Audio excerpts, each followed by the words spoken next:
আসল কথা বলবো 5 তারিখের পরে আসল কথা জামাত ক্ষমতা আসতে চায়। মনে করছিল যে আওয়ামী লীগ দেশতে পালাই গেছে, বিএনপির বোতলের ভিতর ভরে ফেলি আমরা এই রাজত্ব চালাবো। এটা আমরা চাচ্ছি না আরো এরকম হোক, তাহলে তো কোথায় আমাদের অসুবিধা না, তো সব দেশ থেকে পালানো লাগে, তো আমাদের দেশ থাকবে কারা সেখানে? নেতা বদলায়, দল বদলায়, জন্ম নেয় নতুন দল, কিন্তু সাধারণ মানুষের ভাগ্য কি বদলায়? আশ্বাস আর প্রতিশ্রুতির ভিড়ে আমরা খুঁজব বাস্তবতার প্রতিফলন। আমাদের কাজ প্রশ্ন করা, দেশ ও মানুষের স্বার্থে প্রশ্ন করেই যাব। থাকবে মত এবং ভিন্ন মতের শ্রদ্ধা। স্টার নিউজ কড়া আলাপের সঙ্গে শান্তা শারলিন।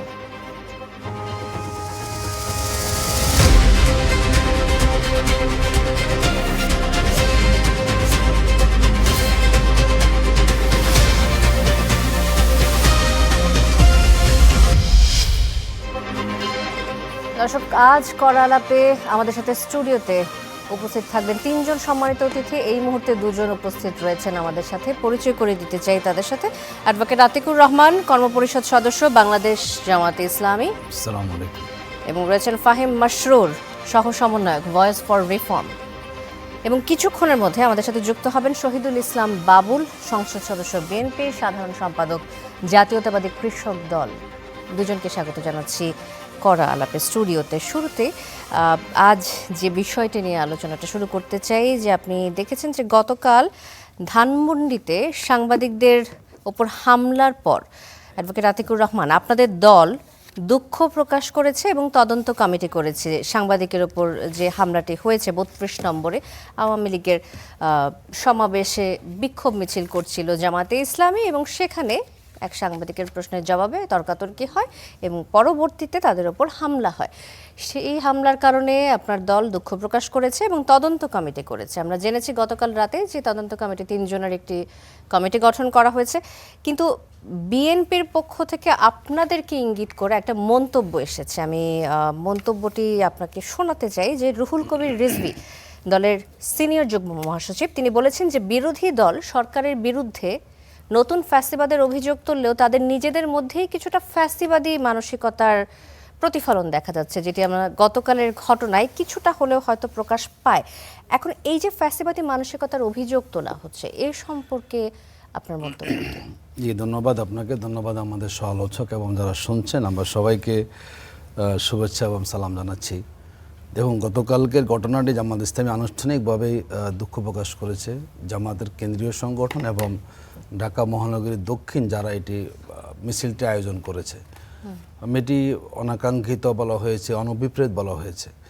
আমরা মনে করি এটি আসলে এই ঘটনা কোনোভাবেই আমাদের কাছে সমর্থনযোগ্য নয়, এবং জামাত ইসলামীর কোনো কর্মসূচিতে সাংবাদিককে আমরা সেখানে হামলা করব, এটি জামাতের কোনো চিন্তাও আসে না।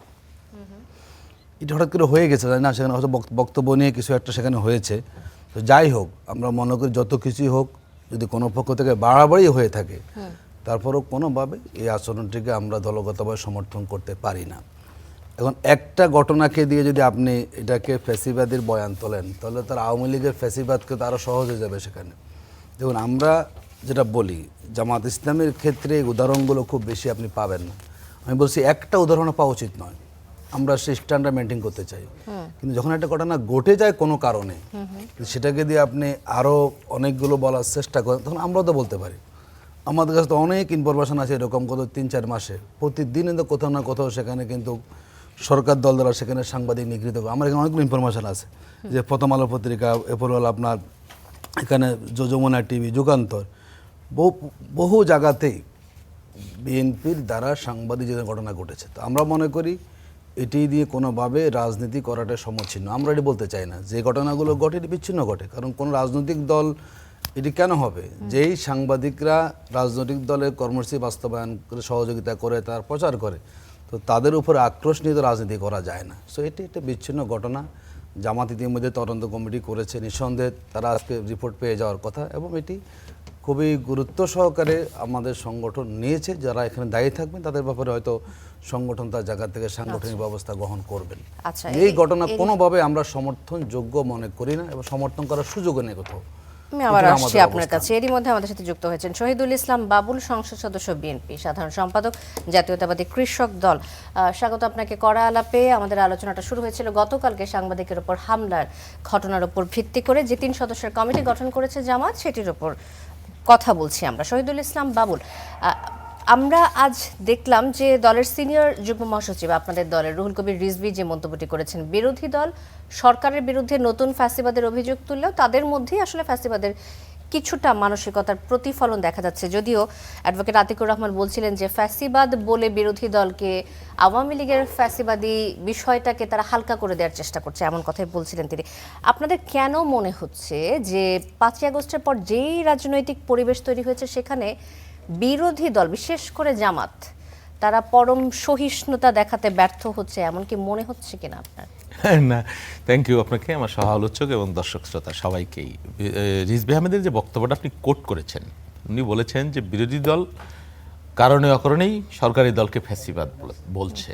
শুধু এটা তো নতুন না, অনেকবার বলছে, সংসদেও বলছে, সংসদের বাইরে বলছে, নানান কারণে নানান সময়ে। অলরেডি শুধু এই সাম্প্রতিক সময় না, এটা 5ই আগস্ট পরবর্তী সময় থেকে তারা এগুলো বলছে এবং এমনভাবে বলছে যেটা খুবই দুর্ভাগ্যজনক।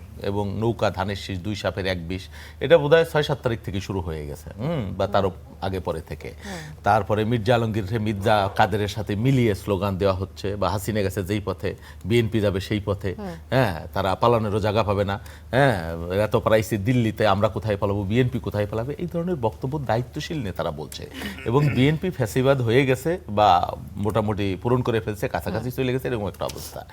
এই বক্তব্যগুলো দুর্ভাগ্যজনক। হ্যাঁ, তার প্রেক্ষিতে রিজভী আহমেদ যেটা বলেছেন যে বিরোধী দল কথায় কথায় ফ্যাসিবাদ বলে সরকারি দলকে। আচ্ছা, আপনি একটু কথা বলেন তো, এই যে যে বিএনপি ক্ষমতায় আছে, এই যে যে প্রকাশ্যে মত প্রকাশ আমরা করতেছি, হ্যাঁ, যা ইচ্ছা তাই বলতে পারতেছি, এর জন্যে একজন সাংবাদিক গুম হয়েছে কিনা, একজন সাংবাদিক মৃত্যুবরণ করেছে কিনা, বা এই যাবৎ একটা এক্সট্রা কিলিং, মানবতা বিরোধী অপরাধের যে অভিযোগ, ক্রস ফায়ারের যে অভিযোগ 4 মাসে 3.5 মাসে আছে কিনা, বা 1400 মানুষকে বিএনপি গুলি করে হত্যা করেছে কিনা, বা কয়েক হাজার কোটি টাকা বিএনপি বিদেশে পাচার করেছে কিনা, হ্যাঁ, বা বিরোধী দলের কর্মসূচিকে সাউন্ড গ্রেনেড, বিস্ফোরক দিয়ে, টিয়ার গ্যাস দিয়ে হাজার হাজার রাউন্ড গুলি করে উড়িয়ে দিয়েছে কিনা, বাইতুল মুকাররমে বিএনপি করছে কিনা, হেফাজতে সমাবেশের মতো ক্র্যাকডাউন করেছে কিনা, বা বিএনপি অফিস ভেঙে দিয়েছে কিনা, বা জামাত ইসলামকে বছরের পর বছর অফিস খুলতে পারে নাই, এখন খুলতে পারতেছে, সেটা বন্ধ করে দিয়েছে কিনা। তাহলে ফ্যাসিবাদ আওয়ামী লীগের সাথে বিএনপির পার্থক্য নাই, এই কথাগুলো যখন বলে না আমাদের বিরোধী দলের বন্ধুরা, এটা মানে রক্তক্ষরণ হয়। হ্যাঁ, প্রত্যেকটা কাজেরই একটা কারণ থাকে, হ্যাঁ, যুক্তিবিদ্যার ভাষা বলে কার্যকারণ। আপনি বলবেন, কতটুকু বলবেন, বিরোধিতাও করবেন, নিশ্চয়ই করবেন। এবং বিরোধিতার করার কারণে কয়টা মামলা হয়েছে, কয়েক লক্ষ মামলা ছিল বিএনপি বা জামাতের নেতাকর্মীর নামে, এখন এই রাজনীতির নামে, বিরোধী দলের নামে কয়টা মামলা হয়েছে, বা কয়টা গায়েবী মামলা হয়েছে। তাহলে আওয়ামী লীগের সাথে, হাসিনার সাথে যখন আপনি বিএনপিকে কথায় কথায় মিলিয়ে ফেলবেন এই 3.5 মাসের সরকারকে, তখন তো আপনারও ওই পানির সিটা দিলে না কি বলে, এরকম হওয়ার সম্ভাবনা থাকবেই। কথার পিছনে তো কথা আসে। উনি বলেছেন, রিজভী আহমেদ বলেছেন যে বিরোধী দল কথায় কথায় যখন সরকারি দল বা বিএনপিকে ফ্যাসিবাদ বলে এবং তারা যখন অন্যায় করে, তখন তাদেরও তো এটা বলা জায়েজ। আচ্ছা, রুহুল কবির রিজভীর যে বক্তব্য জামাতকে ঘিরে কেন্দ্র করে যে বক্তব্য তিনি করেছেন, এটি দল হিসেবে বিএনপিকে আসলে ধারণ করে কিনা, নাকি এটা রাজনৈতিক? না, এটা আমরা ডিজন কেন করব? রিজভী আহমেদ সাহেব দলের গুরুত্বপূর্ণ সিনিয়র জয়েন্ট সেক্রেটারি, ওনার বক্তব্য তো আমরা ডিজন কেন করব? যদিও আমির হামজার বক্তব্য কথায় কথায় ওনারা ডিজন করে, উনি নারী নিয়ে অসঙ্গতিমূলক আলোচনা করে, ইসে যায় এক রকমের কথা বলে, আবার বলে আমার 14 গোষ্ঠীতে কোনো আওয়ামী লীগ ছাড়া কেউ নাই, শেখ হাসিনার এই কাজের যারা বাধা দেবে তারা জাহান্নামে যাবে, বলেছে, ডকুমেন্টেড। এটা তারা অন করে কিনা জিজ্ঞেস করেন, আমরা অন করি, কেন করব না? আমার পার্টির সিনিয়র জয়েন্ট সেক্রেটারি উনি বলেছেন।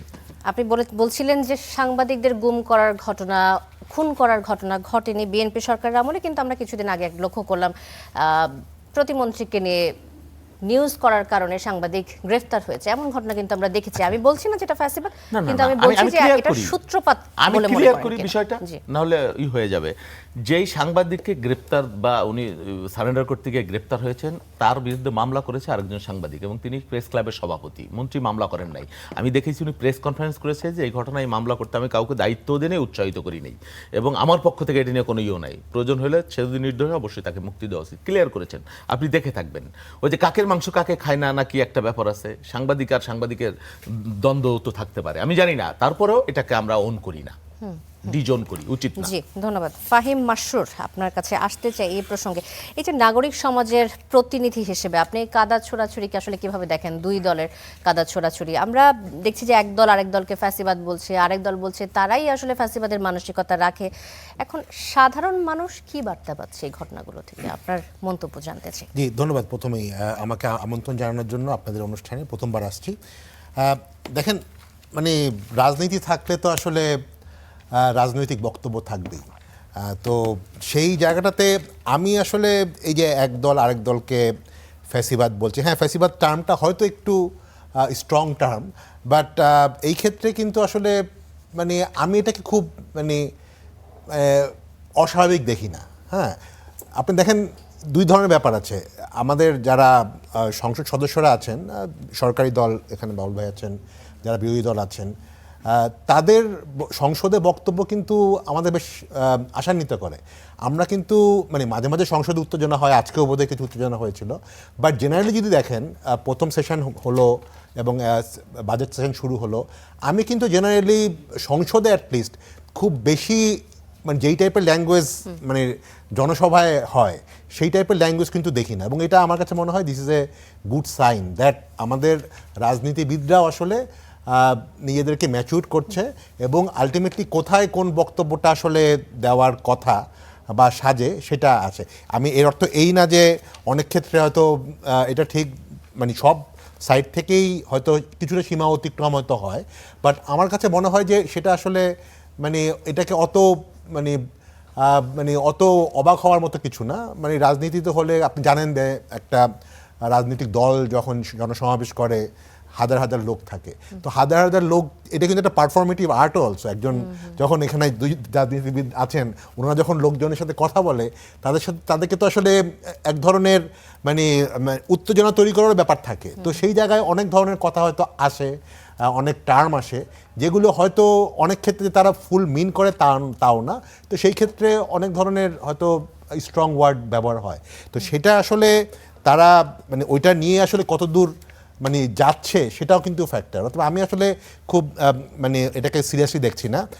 বাট আপনি যেই প্রসঙ্গটা নিয়ে শুরু করেছিলেন যে সাংবাদিকের ব্যাপারে, এবং আমরা আসলে আমাদের সিভিল সোসাইটি বা নাগরিক সমাজের পক্ষ থেকে এই ব্যাপারটাতে কিন্তু সবসময়ই আসলে অত্যন্ত মানে গুরুত্বপূর্ণ একটা ব্যাপার যে মত প্রকাশের স্বাধীনতার জন্য আমরা মনে করি যে আমাদের দেশের স্বাধীন এবং ইন্ডিপেন্ডেন্ট একটা মিডিয়া থাকা দরকার, এবং সেখানে যাতে কোনো ধরনের সাংবাদিকই কোনো ধরনের নির্যাতন বা কোনো ধরনের অপদস্থ না হয়। আপনি যেমন বললেন যে গতকাল যে মানে সাংবাদিক আহত হয়েছে, এবং আমি আনন্দিত যে অ্যাটলিস্ট জামাত এটা স্বীকার করে এক্ষেত্রে তারা এক ধরনের ক্ষমা প্রার্থনা করেছে। এবং বাবুল ভাইও বললেন যে বিএনপি যেটা আপনি উদাহরণ দিলেন যে প্রতিমন্ত্রীর নিউজ অনুযায়ী মানে এর প্রেক্ষাপটে যে অ্যারেস্ট করা হয়েছিল, জামিন পেয়েছে, বাবুল ভাই বললেন যে আসলে এটা তারা ব্যবস্থা নিচ্ছেন। বাট এই ক্ষেত্রে আমি মনে করি একটু বোধহয় সচেতন হওয়া দরকার যে হ্যাঁ এটা ঠিক হয়তো প্রতিমন্ত্রী নিজে মামলা করেননি, কিন্তু যিনি মামলা করেছেন তিনি কি আসলে প্রতিমন্ত্রীকে খুশি করার জন্য করেছেন, না প্রতিমন্ত্রীর কিছুটা ইন্ধন ছিল, সেটাও আমার মনে হয় মানে দলগতভাবেও আসলে আমি মনে করি যে বিএনপি সাইড থেকেও করা উচিত। কারণ আমরা প্রায়ই দেখেছি এর আগেও চিফ হুইপ নিয়ে একটা কার্টুন দেওয়ার পরে কিন্তু তাকে অ্যারেস্ট করা হয়েছে, আবার ছেড়েও দেওয়া হয়েছিল। তখন চিফ হুইপ বলছিল না এটা তো আমি করিনি, আমার হয়ে কেউ করেছে বা আমার কোনো সমর্থক করেছে। তো এই টাইপের সমর্থককে দিয়ে মামলা করানো বা সমর্থক তাদের খুশি করার জন্য মামলা করছে, এই কালচারটাও কিন্তু আসলে ভালো না। আমার মনে হয় সেই জিনিসটা আসলে দুই রাজনৈতিক দলেরই আসলে আরও একটু সচেতন হওয়া দরকার। কারণ আমরা আসলে একটা অনেক রক্তের বিনিময়ে একটা রাষ্ট্র মানে একটা স্বাধীনতা পেয়েছি। আমি বলবো এখানে ব্যক্তি স্বাধীনতা, মত প্রকাশের স্বাধীনতা, এটাকে আসলে সবারই আসলে প্রোটেক্ট করাটা দায়িত্ব। আমরা যেরকম প্রেশার দিব নাগরিক সমাজ থেকে, রাজনৈতিক দলগুলো থেকেও আমরা আশা করি তারা এই ক্ষেত্রে অনেক সহনশীল ভূমিকা এবং দায়িত্বশীল ভূমিকা পালন করবে। রাজনৈতিক ব্যক্তিবর্গের এই একটা কথার বিষয়টি নিয়ে আমি প্রশ্ন করতে চাই, আসলে আরও একবার আসবে এই কথাটা যে এই যে রাজনৈতিক ব্যক্তিবর্গকে খুশি করতে গিয়ে, তোষামত করতে গিয়ে অনেক সময় অন্যান্য ব্যক্তিরা দলের ভাবমূর্তিও ক্ষুণ্ণ করে থাকেন আমার কাছে মনে হয় অনেক সময়। অ্যাডভোকেট আতিকুর রহমান, আপনার কাছে আবারও আসতে চাই। কিছুক্ষণ আগে শহীদুল ইসলাম বাবুল একটা কথা বলছিলেন যে জামাতেরও অনেক সময় এই ধরনের কথা আমরা শুনেছি যে নৌকা ধানের শেষ দুই সাপের এক বিষ, এই ধরনের চটকদার কথাবার্তা বলে আরেক দলকে যখন মানে চেষ্টা করা হয় অ্যাটাক করার, তো সেই জিনিসগুলোই আবার ফিরে ফিরে তাদের দলের দিকেই আসে। এই ব্যাপারে আপনার মন্তব্য জানতে চাই। জি, তার আগে বলি, দেখুন অনেকগুলো কথা আমাদের শহীদুল ইসলাম বাবুল ভাই বলেছেন। ফ্যাসিবাদ আসলে কাকে বলে? ইদানিং আমরা খেয়াল করলাম সরকারের মন্ত্রীরা বললেন বিরোধী দলকে ওরা কী করবেন, পতন ঘটাবেন। তাতে আমরা খুব খুশি হয়েছি, কারণ বিরোধী দল পতন মানে হচ্ছে তারা সরকারি দলে যাওয়া। কারণ যদি কোনো দেশে বিরোধী দল না থাকে সেখানে সরকার দলে কিন্তু থাকে না। মানে এমন আজগুবি কথা বলে মন্ত্রী পর্যায়ের লোকেরা, হাস্যকর কথা বলে। দেখুন আমরা ফ্যাসিবাদটা কেন বলেছি, এটা অন্যতম একটা বৈশিষ্ট্য হচ্ছে একদলীয় শাসন ব্যবস্থার দিকে চলে যাওয়া, দেশের বিচার বিভাগকে রাজনীতিকরণ করা, রাষ্ট্রীয় প্রতিষ্ঠানগুলোকে রাজনীতিকরণ করা। যদি বলুন, শহীদ ভাই এখানে আছেন, জামাত ইসলামী কিংবা 11 দলীয় ঐক্য এই কথারই বাস্তবতা আছে কিনা? ফ্যাসিবাদ কি সরকারের থেকে হয় না বিরোধী দল থেকে হয়? বলতে হবে। একদলীয় শাসন ব্যবস্থা কি বিরোধী দল থেকে হয়? সেটা কিভাবে বুঝবো? বিরোধী দলে থেকে যদি সাংবাদিকের কলার ধরতে পারেন আপনারা, আমরা বলেছি এই কলার ধরার ঘটনা বিএনপির শত শত আছে, সেগুলো আপনি কথা বলেন। হ্যাঁ, আমরা কথা বলছি। আমি বলেছি জামাত ইসলামের এটা একটা বলছে বিচ্ছিন্ন ঘটনা, এটি রেগুলার কোনো কাজ না। তো যাদের রেগুলার কাজের ভিতরে আছে, আমার কাছে এখানে আমি অনেক ইনফরমেশন দেওয়া যাবে এখানে, আমার কাছে আছে ভাই, এই গত 3 মাসে প্রায় 50টা ঘটনা ঘটেছে বিএনপির, সব বড় মেইন স্ট্রিম পত্রিকা সেগুলো এসেছে। আমি সেগুলো এক্সাম্পল দিতে চাই না, কারণ এই কাজটা কারোর জন্য শোভনীয় না। কিন্তু আপনি একটা ঘটনা দিয়ে বড় দলের নেতারা এটাকে ফ্যাসিবাদ বলবেন। তাহলে আমরা শহীদুল ইসলাম বাবুলের কাছে প্রশ্নগুলো রাখবো। আমি যদি আপনাকে এখন দায়িত্ব নিয়ে বলি, দেখুন 28 এপ্রিল 2026 ইউনো কার্যালয়ে ঢুকে সাংবাদিকের উপরে হামলার অভিযোগে বিভিন্ন নেতার বিরুদ্ধে, প্রথম আলো পত্রিকা। 12 মে 2026 জাগো নিউজে নেতাদের নিজের সাংবাদিকের উপর হামলার অভিযোগ বোলাতে ঘটেছে। 5 ফেব্রুয়ারি 2025 যমুনা টিভিতে হাইকোর্ট প্রাঙ্গণে সাংবাদিকের উপরে হামলা বিভিন্ন নেতা কর্মীদের। 2 এপ্রিল 2026 যুগান্তর পত্রিকা রাজশাহীতে সাংবাদিকের বিভিন্ন নেতা কর্মীদের মারধর, হত্যার হুমকি। 2 মে 2026 লালমনিরহাটে অতিরিক্ত টোল আদায়ের ভিডিও ধারণ করা সাংবাদিকের উপর হামলা, বিভিন্নতার বিরুদ্ধে মামলা, আমার দেশ পত্রিকা এসেছে 22 এপ্রিল 2026। এবং এই বিষয়গুলো নিয়ে বিএনপি কর্মীদেরকেও জিজ্ঞেস করা হয়েছে, তখন যারা এসেছিলেন। মানে হিউজ, যেখানে প্রতিনিয়ত তাদের দ্বারা ঘটছে, সেখানে আপনি একটা ঘটনা আমরা দুঃখ প্রকাশ করেছি। তো এটাকে দিয়ে আপনার পুরো একটা দলের বৈশিষ্ট্যকে আপনি ভিন্ন দিকে না সুযোগ। আমি আপনাকে বলি, দেখুন আচ্ছা, আপনি বলছেন যে আপনারা তদন্ত কমিটি গঠন করেছেন, তো তদন্ত কমিটিতে যারা হামলা করেছে তাদের চেহারা স্পষ্ট, সাংগঠনিক ব্যবস্থা নিতে দেরি হচ্ছে কেন? দেখুন ঘটনার মাত্র গতকাল ঘটেছে, প্রত্যেকটা ঘটনারই কিন্তু পর্যবেক্ষণ আছে, তাদের কথা থাকতে পারে না। তদন্ত কমিটি হবে, সেখানে ভিকটিম কথা তারা কি হয়েছে, একটা ঘটনা আপনি তড়িৎ কেন করবেন? আপনি এটি সংগঠন বলেছে, এতটুকু আমি আস্থা রাখেন, জামাত ইসলামী এই ধরনের কাজটাকে সমর্থন করে না, এটি আমাদের কোনো আদর্শিকভাবেই, সুতরাং এটাকে খুবই সিরিয়াসলি সংগঠন সেখানে দেখবে। দেখুন এরপরে বলি, দেখুন আমরা কেন বলছি সরকার ফ্যাসিবাদী হয়ে যাচ্ছে। দেখুন তো ওনারা অনেক কথা তো বলেছেন, আমরা 5ই আগস্ট পরবর্তী বাংলাদেশে এই একটা নতুন গণতান্ত্রিক সরকারের যে বৈশিষ্ট্যগুলো আমরা আশা করেছিলাম, ওনারা শুরুর দিন থেকে কিন্তু উল্টাপাল্টা হাঁটা শুরু করেছেন। একটা দীর্ঘদিন ওনারা বসে আমরা দেশটাকে ভালো জায়গায় নিয়ে যাব, রাষ্ট্রীয় প্রতিষ্ঠানগুলো আমাদের দলীয়করণ হবে না, বিচার বিভাগ আমাদের স্বাধীন থাকবে। ওনারা বলেছেন ওনাদের 31 দফার ভিতরে ওনারা স্থানীয় সরকারকে ওনারা কখনো দলীয়করণ করবেন না। বলুন তো এই 4 মাসে ওনারা আপনার এই জেলা পরিষদ বলেন, বিসিবি বলেন, এরপর আপনার সিটি কর্পোরেশন বলেন, কোনো জায়গা বাদ রেখেছে? আপনার বিশ্ববিদ্যালয়ের ভাইস চ্যান্সেলর বলেন, প্রত্যেকটা জায়গাতে ঘুরে ঘুরে ওনারা নিজস্ব, ওনারা বলেন সবার আগে বাংলাদেশ, কিন্তু বাংলাদেশে বিএনপি ব্যতীত আর উপযুক্ত কোনো ব্যক্তি কোথাও সেখানে খুঁজে পাওয়া যায় না। খোঁজ এটা বিসিবি বলেন আর আপনি হলো বিশ্ববিদ্যালয়ের ভাইস চ্যান্সেলর বলেন। এরপরে দেখুন ওনারা বলেছে কি 31 দফার আমার জুলাই সনদে ছিল যে ওনারা সুপ্রিম কোর্ট সচিবালয়, দেখুন এই নিয়ে কারো কোনো আপত্তি ছিল না, কারোই না। যে সচিবালয় প্রতিষ্ঠা হয়েছে সেখানে মানে কর্মকর্তা নিয়োগ করা ছিল, তো ওনারা যদি সে সচিবালয়কে কাজ বন্ধ করে দেন আর বলবেন যে আমরা সবই আছি, তো আপনি বিচার ব্যবস্থাকে আমি ভয় পাচ্ছেন কেন? স্বাধীন বিচার ব্যবস্থা যেখানে প্রতিবন্ধকতা তৈরি হয় সেখানে ফ্যাসিবাদ তৈরি। আপনি দুদক কেন অনুমোদন করলেন না? আপনি পুলিশ কমিশন অধ্যক্ষ কেন অনুমোদন করলেন না? আপনি গুম প্রতিরোধ কেন করলেন না? তার মানে যেই জায়গাগুলোতে রাষ্ট্রীয় ক্ষমতাটা কিছুটা নিয়ন্ত্রিত হয় সে জায়গাগুলোতে আপনি কিন্তু নিজের মতো করে এখন বানানোর চেষ্টা করছেন। তার মানে কি আপনি এমনভাবে আইন করবেন যে আইনের কোনো প্রয়োগ থাকবে না, যে আইন দিয়ে আপনি যে পুলিশের মানে অন্যায় করবে আবার সেই পুলিশকে দিয়ে আপনি বলছেন তারা আবার গুম প্রতিরোধ তদন্ত করবে। তার মানে কি আপনি সব কিছু চাচ্ছেন, কিন্তু একদলীয় শাসন ব্যবস্থা, গণতান্ত্রিক প্রক্রিয়াকে বাধাগ্রস্ত করা, বিচার বিভাগকে আপনার হলো দলীয় সব তো শুরু হয়েছে এটি হয়তো এখনও 4 মাসে, কারণ একটা বৃক্ষ কিন্তু ফুটতে সময় লাগে, এটা এখন কিন্তু আমরা সিমটম যারা খেয়াল করছি এই সিমটমটা কিন্তু ফ্যাসিবাদের সিমটম। বিরোধী দলের দায়িত্ব হচ্ছে সরকারকে সতর্ক করা যাতে সরকার সেই পথে না হাঁটে। আমরা বলা মানে কি আপনার ফ্যাসিবাদ হয়ে গেছেন, তো বুঝা গেছে তার মানে কি। এখন বললাম যে ওনারা যে প্রক্রিয়া শুরু করেছেন, আমরা বলেছি ফ্যাসিবাদ যদি আপনি চূড়ান্ত হয়ে যান তাহলে আপনার তখন পরিণামটা কিন্তু আগের সরকারের মতো বুঝতে হবে। পেরেছি। তো এটা সতর্ক করা, আবারও ওই পথে আপনারা সেখানে আসবো হাঁটবেন না। আপনার কাছে। শহীদুল ইসলাম বাবুল, কতক্ষণ শুনছিলেন অ্যাডভোকেট আতিকুর রহমান যে কথাগুলো বলছিলেন যে আপনাদের 31 দফা ইশতেহারে যে বিষয়গুলো ছিল সেগুলোর বাস্তব প্রণয়ন আমরা দেখতে পাইনি নির্বাচিত সরকার হওয়ার পরে, বিএনপি যখন নির্বাচিত সরকার হয়ে আসলো তারপরে, এবং জুলাই সনদের বাস্তবায়ন সবকিছু মিলিয়ে তারা বারবার ফ্যাসিবাদের কথা বলছেন। তারা আসলে চাচ্ছে না যে বিএনপি দল হিসেবে নির্বাচিত সরকার হয়ে ফ্যাসিবাদের দিকে যাক। এই বিষয়ে আপনার বক্তব্য জানান। BNP this is not first, অনেকবার ক্ষমতায় আসছে। বিএনপি কখনো 1400 মানুষকে খুন করে, হাজার হাজার মানুষকে গুম করে, হ্যাঁ, হাজার হাজার কোটি টাকা দেশ থেকে পাচার করে দেয় নাই। বিএনপি সে রেকর্ড নাই। বিএনপি গণমানুষের দল। উনি আতঙ্কিত হয়েছেন বিএনপি শুভাকাঙ্ক্ষী হিসেবে যে বিএনপি যাতে এই পথে না যায়। ভালো, আমি এটাকে অ্যাপ্রিসিয়েট করি অবশ্যই একজন পলিটিক্যাল সহযোদ্ধা হিসেবে। উনি ভাগ্য ভালো, থ্যাংক ইউ যে বিএনপি পুরোপুরি ফ্যাসিবাদী হয়ে যায় না, এটা বলে নাই।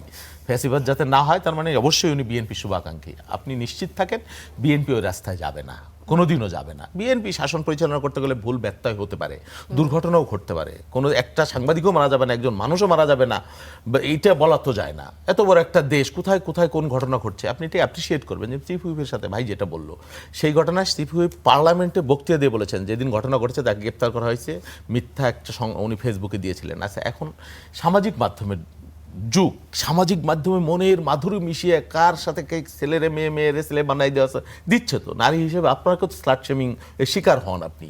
এর তো একটা কি বলে প্রতিকারের প্রয়োজন আছে। আইন যদি গ্রেপ্তার করা হয়, আমি একটা উদাহরণ দিই, ভোলায় জামাতের যে নারীকে গ্রেপ্তার করা হলো, তার ফেসবুক ওয়ালে গিয়ে দেখা গেল নানান ধরনের অশালীন অশ্লীল, প্রধানমন্ত্রীর কন্যাকে নিয়ে, প্রধানমন্ত্রীকে নিয়ে অশ্লীল। পরের দিন তাকে ছেড়ে দেওয়া হয়েছে। আচ্ছা, তার মানে কি এই যে যারা অশ্লীল অশালীন নোংরা শব্দ প্রয়োগ করে বা আক্রমণ করে নারীদেরকে নিয়ে, পরিবারের সদস্যদেরকে নিয়ে, তাদেরকে তো আপনি উৎসাহিত করলেন। এর একটা প্রতিকার হবার তো প্রয়োজন আছে। জামাত তাকে ডিফেন্ড করছে তো। আপনি এই যে কুমিল্লার যেই জামাতের ছেলেটা যে ঘটনাটা ঘটাইলো, শিবিরের যেই ছেলেটা, আপনি তাকে ডিফেন্ড করছেন, সিরিয়াসলি ডিফেন্ড করছেন, অথচ তার অপরাধটাকে আপনি আমলে নিচ্ছেন না। আপনি সরকারে থাকলে কি করতেন আপনি বলেন? তা এই যে শুধু অভিযোগ আমাকে দিবেন সেটা না, বিএনপিরও ভুল হইতে পারে, ফেরেস্তার দল না তো ভাই আমরা। তবে আপনি নিশ্চিত থাকেন এটা আমাদের দ্বারা কখনো হবে না। বিএনপি কখনো এই রাস্তায় যাবে না, এই পথে যাবে না। ভাই যেটা বললো যে কি বিএনপি কোনো মানে জুলাই এর কোনো ওন করছে না, আপনি জানবেন যে দুদক নিয়ে একটা সার্চ কমিটি গঠন হয়ে গেছে বা হচ্ছে। আমি দেখলাম কালকে হাইকোর্টের বিচারপতি বা এক দলের কথা উনি যেটা বলছেন, ওনার দলের যারা প্র্যাকটিসিং একজন লয়ার ব্যারিস্টার পার্লামেন্টে বলেছে, আমি শুনেছি নিজ কানে, যে এই মুহূর্তে বিচার বিভাগের সম্পূর্ণ স্বাধীনতা দেওয়া ঝুঁকিপূর্ণ এই কারণে যে ফ্যাসিবাদী আমলের অনেক বিচারপতি, ম্যাক্সিমাম বিচারপতি এখনও সেখানে রয়ে গেছে। তাদেরকে যদি আপনি 100% যদি তাদের তারা কখন কি ঘটনা কি করবে এটা কেউ বলতে পারেন। ওনার দলের লোক বলছে পার্লামেন্টে, আমি শুনেছি, আমি নিজের কানে শুনেছি বা আমি ছিলাম পার্লামেন্টে। সুতরাং এই বিষয়টা আপনি 3.5 মাসে 4 মাসে যদি 5 বছরের একটা সরকারকে মূল্যায়ন করে ফেলেন একভাবে, এটা খুবই দুর্ভাগ্যজনক হবে, নিষ্ঠুরতা হবে। আমি যেটা বুঝি। এবং আপনি আমার দলের প্রাইম মিনিস্টার বলেছেন, আমরা বলেছি যে জুলাই সনদকে আমরা ওন করি এবং জুলাই সনদকে অক্ষর অক্ষরে আমরা পালন করব। সেই জন্য আমার মনে হয় এই 3.5 মাস সময় একটা গভর্নমেন্টকে পূর্ণাঙ্গভাবে জাজ করার কোন সময় এসে গেছে। বিষয় কি বলবেন? এই বিষয়টা কারোরই আসলে দ্বিমত 100% গুম। আমি কথা বলি, গুমটা হলো, গুমের শিকার হয়েছে ম্যাক্সিমাম 95% বা 90% বিএনপির লোকেরা। হ্যাঁ, ইলিয়াস আলী গুম, তার স্ত্রী সংসদে আছে, হ্যাঁ, ফেরেও আসে নাই। জামাতের যে কয়েকজন গুম হয়েছে ম্যাক্সিমাম ফেরত আসছে। আমাদের দলের অসংখ্য পারভেজ, হিরু, চৌধুরী আলম সহ তারা ফেরতও আসে নাই। গুমের ভিকটিম আমি সবচাইতে বেশি। তা আপনি যদি বলেন যে আমি গুমের বিষয়ে কোনো আইন করব না, এটা এই অধ্যাদেশের মধ্যে, রাষ্ট্রপতির আদেশের মধ্যে যে আইনটা ছিল অধ্যাদেশটা, সেটা অনেক ফাঁক ফোকর ছিল। আমরা বলেছি এটাকে র্যাটিফাই করে মানে কি বলে কোনো সমস্ত যাতে দুর্বলতা ত্রুটি বিচ্যুতি যা আছে সেটা করে আমরা গুম বিরোধী অধ্যাদেশ অবশ্যই আইন তৈরি করব। এটা নিয়ে উদ্বিগ্ন হবার কোনো প্রয়োজন আছে বলে মনে করি না। আর এই সময়টা এই যে 3.5 মাস সময় আপনি তো দেখেছেন, এই 3.5 মাস সময় কোনো গুম হয় নাই। এটা কি আপনি একটু হইলেও তো আপনি যদি অনুপাত ধরেন যে আওয়ামী লীগের 17 বছরে কতজন গুম হয়েছে আর এই 3 মাসে কতজন, 3.5 মাসে অনুপাতে কতজন হয়, একজনও যে হইল না, এই ধন্যবাদটুকু একটু দেন। আর নেতাকর্মীদের গুম হওয়ার ঘটনা আমরা দেখতে পাইনি, সেটা যেমন সত্যি, এবং তবে সেই সাথে এটিও সত্যি আইন শৃঙ্খলা পরিস্থিতির অবস্থা নিশ্চয়ই আপনি জানেন, অবগত রয়েছেন, আমরা সবাই আছি। 100 দিনে 600 খুন, এই ঘটনাগুলো তো হয়েছে। এইটা শুনবেন আপনি একটু বলে ফেলি। বাংলাদেশ 18 কোটি মানুষের দেশ। প্রতিদিন সামাজিক গোষ্ঠী দ্বন্দ্ব, এলাকায় জমি যার চিহ্ন এগুলো হয়, এগুলো আগেও হয়েছে। আপনি যদি পরিসংখ্যান খুঁজে দেখেন আপনি দেখবেন যে এই যুগে যুগে ছিল, প্রাগৈতিহাসিক আমল থেকে, কুরুক্ষেত্রের আমল থেকে এই সমস্যা ছিল। এই সমস্যা ফেরেস থাকেন। জামাত ইসলাম যদি কয় কালকে আমি তার ক্ষমতা দিয়ে দেবো লেখে আমরা, যে ওনারা একটাও খুন হবে না বাংলাদেশে, বলুক তারা। কথা হলো যে রাষ্ট্র প্যাট্রোনাইজ করে কিনা খুনিদেরকে, এই জিনিসটা আপনি দেখবেন। অপরাধ না থাকলে আইন আদালত কেন থাকবে, বিচার আঙ্গন কেন দরকার আছে? অপরাধ তো যুগে যুগে ছিলই, সব জায়গায় ছিল। খুন তো হয়েছে, কবে হয়নি? আপনি ফেরেস্তারে বসাই দেন তাও খুন হবে, এখানে অন্যায় হবে, অপরাধ হবে সামাজিক, কেন না? দুনিয়ার সব জায়গায় আছে, কোথাও কম কোথাও বেশি। আচ্ছা, আর এখন পুলিশের একটা বিধ্বস্ত বাস্তবতার মধ্যে নতুন আমরা সরকারে আসছি, নানান ধরনের এখানে স্যাবোটাজ করার লোক আছে। এই যে আমার ভাই যেটা বলল যে বিএনপি সব দলের লোক বসাইছে, আরে ভাই 52টা ভাইস চ্যান্সেলর, আপনি সরকারে যান নাই, একটা নিরপেক্ষ সরকার, তার ভিতরে আপনি 42টা না 44টা বসাই দিয়েছেন ভাইস চ্যান্সেলর জামাত ইসলামের। আপনি কি বলবেন? কি বলবেন? ওনাদের সরকারে যাইতো, মাই গড। এখন জামাত ইসলামের লোক নিয়ে সব জায়গায় আমরা সরকার চালাবো, তাইলে তো আর আমাকে সরকারে যাওয়ার দরকার ছিল কি? জামাত ইসলামী তো যাইতে পারতো। দুনিয়ার কোথায় হয় না। আমেরিকায় তো ফুল হোয়াইট হাউস টোটালটা, সচিবালয় টোটালটা নিয়ে তারা সরকারে যায়, কারণ আমার প্ল্যান আছে, পরিকল্পনা আছে, আমার গোল আছে, আমার নির্বাচনের ইশতেহার আছে, আমার সেইগুলো পালন করতে হবে। এগুলো কি আমি জামাত ইসলামের লোক দিয়ে পালন করতে পারবো? জি, ধন্যবাদ। আর তারা এই দাবি কিভাবে করে যে আমরা কিছু সরকারে তাগো লোকরে আমরা বিসি বানাই দেব, প্রশাসনে বসাই দেব? কেন সবার আগে বাংলাদেশ বলতে, সবার আগে বাংলাদেশ, তাহলে কিভাবে? অবশ্যই জামাত ইসলামের লোক দিয়ে তো বাংলাদেশ না।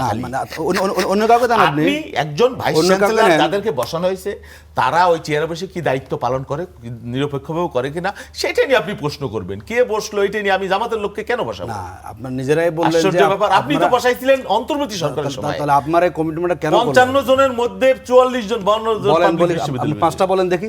কয় 5টা বলেন না, আপনি বলেন। ঢাকা বিশ্ববিদ্যালয়ের এটাই তো নিয়াজ চৌধুরী, সেই তো জামাত ইসলামী। নাম্বার 2 বলেন। কি নাম্বার? কি নাম্বার 2 বলেন, এরপরে বলেন। আমি দেখছি তো, রেকর্ড দেখছি তো, কোন আপনি বিশ্ববিদ্যালয়ে বলেন 42 জন, 10টা বলেন না আপনি? এটি হলো বলার জন্য বলা, বুঝছেন? কেন বলার জন্য বলা? তাহলে আপনারা এত কেন যন্ত্রণা? আমাদের ভাইস চ্যান্সেলর চেঞ্জ হইছে? না, যন্ত্রণা হবে না কেন? আপনার প্রধানমন্ত্রী বলেন শিক্ষার ক্ষতি হয়েছে দলীয়করণ করার কারণে।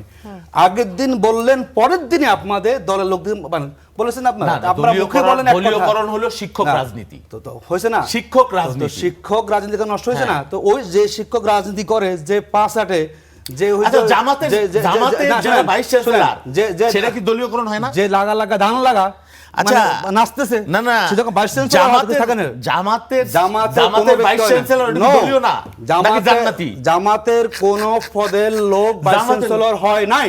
ইসলামী ব্যাংকের কোনো জামাত নাই। আমি বলছি কোনো ভাইস চ্যান্সেলর জামাত ছিল না। কথা ঘুরাবেন না। জামাতের প্রশাসনের সব নিরপেক্ষ। জামাতের দলীয় পদে থেকে কোন ব্যক্তি ভাইস চ্যান্সেলর হননি। আপনারা দলীয় পদ দেখে দেখে প্রকাশ সেটা তো আমরা জানি না ভাই। এখন আবার কথা ঘুরে ফেলতেছে। শহীদুল ইসলাম বাবু আসছেন বিশ্ববিদ্যালয়ে, যাচ্ছেন ব্যাংকের দিকে, আবার করতে দিন ভাইয়া। ভাই রিয়েট যেটা বাস্তব তাই বলেন, মানুষকে বিভ্রান্ত করার দরকার নাই তো। আতিক ভাই, মানে যে ভাইস চ্যান্সেলর চেঞ্জ হইছে, তা আপনারা কেন এটা নিয়ে প্রতিক্রিয়া করতেছেন? কাজ দেখে কেন করছেন না? আমাদের কাজ, তার মানে কি? আমাদের কাজটা খেলে আপনাদের সমর্থন করা, যে আমরা জামাত ইসলাম বিরোধী দল সব বিএনপি এক। না, বিরোধিতা করবেন, অবশ্যই কেন করব না? আমাদের দায়িত্ব হচ্ছে আপনাদের সোজা পথে রাখা, সিরাতুল মুস্তাকিম রাখা, কিন্তু আমাদের কাজটা এটাই। জামাতের লোক দিয়ে তো আমরা রাখবো না। কেন রাখেন না? আপনি সাধারণ মানুষ রাখেন, সাধারণ মানুষ রাখেন আপনি। ঠিক আছে, অ্যাডভোকেট আতিকুর রহমান, আপনাদের সমর্থিত 18 জন আইন কর্মকর্তা 4 মাস সুবিধা ভোগ করে হঠাৎ জুলাই সনদ বাস্তবায়ন না হওয়ার কারণে পদত্যাগ করেছেন। বিচারক নিয়োগ অধ্যাদেশকে কারণ দেখিয়ে একসাথে পদত্যাগ করেছেন। এটা কি স্ট্যান্ডবাজি নাকি অন্য কিছু? পদত্যাগ করতে পারেন না? 4 মাস পরে পদত্যাগ করেছেন, এটা নিয়ে কথা উঠেছে যে 4 মাস পরে শুনেন, এটি একটা প্রক্রিয়া। শুনেন, বিগত সময়ে ইন্টারিম গভর্নমেন্টের সময়ে দেখুন সহকারী অ্যাটর্নি জেনারেল 200-র উপরে আছে। আমাদের মাত্র কজন 6 থেকে 7 জন। উনি বলছেন সব জামাত ইসলামী হয়ে গেছে, দেখুন তার 200-র উপরে থেকে সহকারী অ্যাটর্নি জেনারেল মাত্র আমাদের অল্প কয়েকজন, ডেপুটি অ্যাটর্নি জেনারেল প্রায় 60-র উপরে ছিল, মানে যেটি দিয়েছে আমাদের সেখানে 6 থেকে 7 জন। মানে পুরো বাংলাদেশের 90% দখল ছিল প্রশাসন যন্ত্রে হলো বিএনপি, এবং সেই সুবিধা নিয়ে তোমার ক্ষমতা এসেছেন। এখন সব যদি জামাতেরই হতো তো জামাতে ক্ষমতা আসতে পারতো এখানে, তারপরে আপনি সব মেকানিজমগুলো ওনাদের পক্ষে ছিল, যার কারণেই তো ওনারা সব কাজে লাগিয়েছেন সেখানে। এটি ওনারা বলার জন্য বলেন। দেখুন বাংলাদেশে ওই জামাত ইসলামী তো দেখায় হঠাৎ করে 4 মাস পরে কেন তারা পদত্যাগ করলো? ব্যক্তিগত বিষয়, এটি আমি জিজ্ঞেস করতে পারবো, তারা পারে না। একজন দুজন হলে তো একটা কথা ছিল, 18 জন আইন কর্মকর্তা একসাথে পদত্যাগ করেছেন, এটা অযৌক্তিক হতে পারে? মানে নিশ্চয়ই তাদের কোনো এজেন্ডা রয়েছে, না হলে একসাথে কেন? আচ্ছা থাকে না, আপনি যেখানে আছেন যদি আপনি সংস্কার বাস্তবায়ন তা বলতে পারেন না, এটিকে অযৌক্তিক তারা বলেছে। সুপ্রিম কোর্ট সচিব বলে আপনি বাদ দিয়েছেন, এটিকে অযৌক্তিক কথা, তাতে ভালোই বলেছে সেখানে। তবে এটা সবারই উচিত, যদি ইন্টারিম গভর্নমেন্টের সময় কেউ নিয়োগ পেয়ে থাকে, যদি ওই সময়ে এটা বাস্তব, তার সবাই নথিতে পদত্যাগ করা, তার পদত্যাগ করবে। আমি তো মনে করি যারা ইন্টারিমের সময় সুবিধা পেয়েছে তার আগে তারা নিয়োগপ্রাপ্ত হয়েছেন, যদি সেই সময়ের সরকারের কোনো নীতিগুলো বর্তমান সরকার বাস্তবায়ন না করে, সেটা আপনি যে সুপ্রিম কোর্ট সচিবালয় বলেন, সবাই তো পদত্যাগ করা, তারা তো পদত্যাগ করে নাই। আমরা ভালো কাজ করেছি যে আমরা নৈতিক দায়বদ্ধ, যে আমরা এখানে ছিলাম, বিগত সরকার বিচার বিভাগকে স্বাধীন করার পদক্ষেপ নিয়েছে, বর্তমান সরকার উল্টো পথে হাঁটা শুরু করেছে, গুড ডিসিশন, মোস্ট ওয়েলকাম জানাবেন আপনি। বরং যারা তোষামতকারী তারা কেউ রিজাইন দেয় নাই, জামাতের লোকেরা সহজ তারা কাজটা করেছে, যে আমার সচিবালয় হচ্ছে না, আমার বিচার বিভাগ আবার দলীয়করণ হবে, ভালো কাজ। এবং আমার দেশের যে সংস্কার হওয়ার কথা, সংস্কার হচ্ছে না। আমি মনে করি এই ব্যক্তিরা ভালো কাজই করেছেন, এবং দৃষ্টান্ত হওয়া উচিত যে অন্যায় পথে কেউ হাঁটলে ব্যক্তিগত সুবিধা বিসর্জন দিয়ে সে অন্যায় বিরুদ্ধে প্রতিবাদ করা দরকার আছে। জি ধন্যবাদ। ফাহিম মাশরুর, আপনার মন্তব্যটা শুনতে চাই যে বিচার বিভাগে এখনো এক ধরনের দলীয়করণের চর্চা দেখা যাচ্ছে, এবং পদত্যাগের ক্ষেত্রেও নানা ধরনের নাটকীয়তা লক্ষ্য করা যাচ্ছে।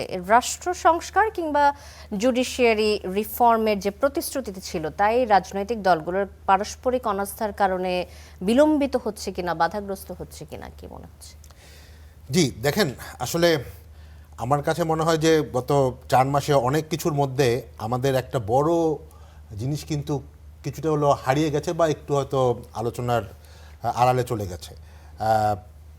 জুলাই সনদ অ্যান্ড গণভোট, এই জিনিসটা কিন্তু আসলে খুব হালকাভাবে বা একটা সাধারণ রাজনৈতিক স্লোগান না।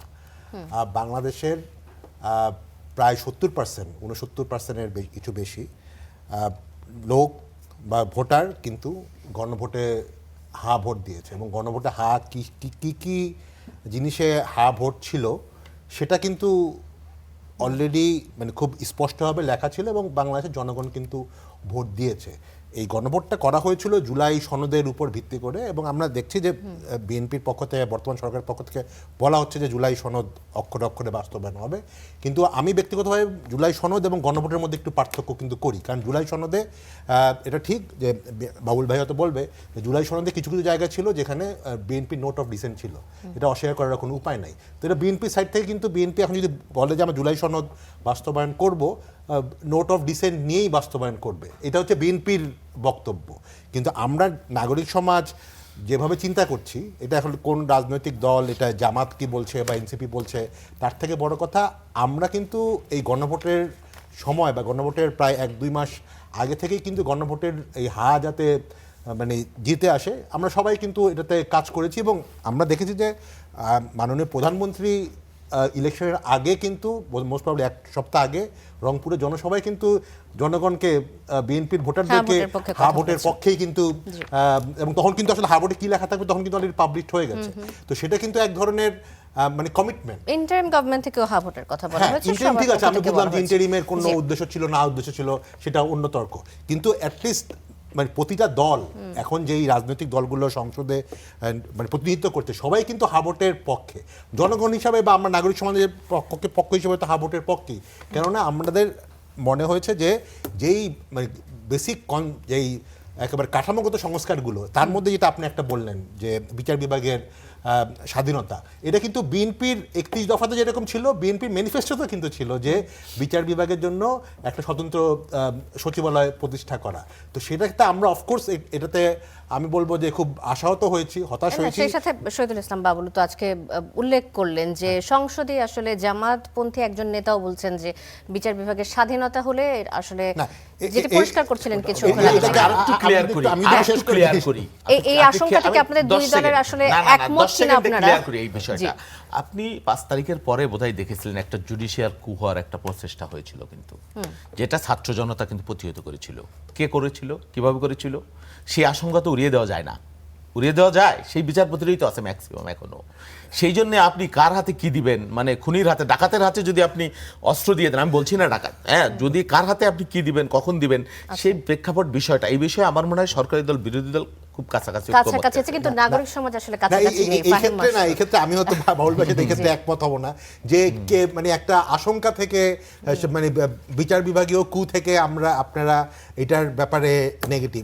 শুধু এটা তো না, মানে যেই ব্যাপারগুলো ছিল যে নির্বাচন কমিশন কিভাবে গঠিত হবে, মানে যেই প্রসেসে গঠিত হবে, কর্ম কমিশন কীভাবে গঠিত হবে, তারপরে দুদক হ্যাঁ কীভাবে গঠিত হবে, সেই ব্যাপারে কিন্তু এক ধরনের ঐক্যমত্য ছিল যে প্রায় 5-6 মাস প্রসেসের মাধ্যমে জাতীয় ঐক্যমত্য কমিশন কিন্তু এগুলি করার পরেই এই যে গণভোটের এই ফরম্যাটটা কিন্তু রেডি হয়েছিল। এবং সবচেয়ে বড় কথা, জনগণ কিন্তু রায় দিয়েছিল। এখন জনগণ হয়তো কোনো কিছু ভুল করেও করতে পারে। সে ফর এক্সাম্পল বিএনপি জনগণের ভোটেই কিন্তু ভোট পেয়েছিল বলেই, মেজরিটি দিয়েই কিন্তু একটা বৈধতা পেয়েছে, বিকজ জনগণ ভোট দিয়েছে।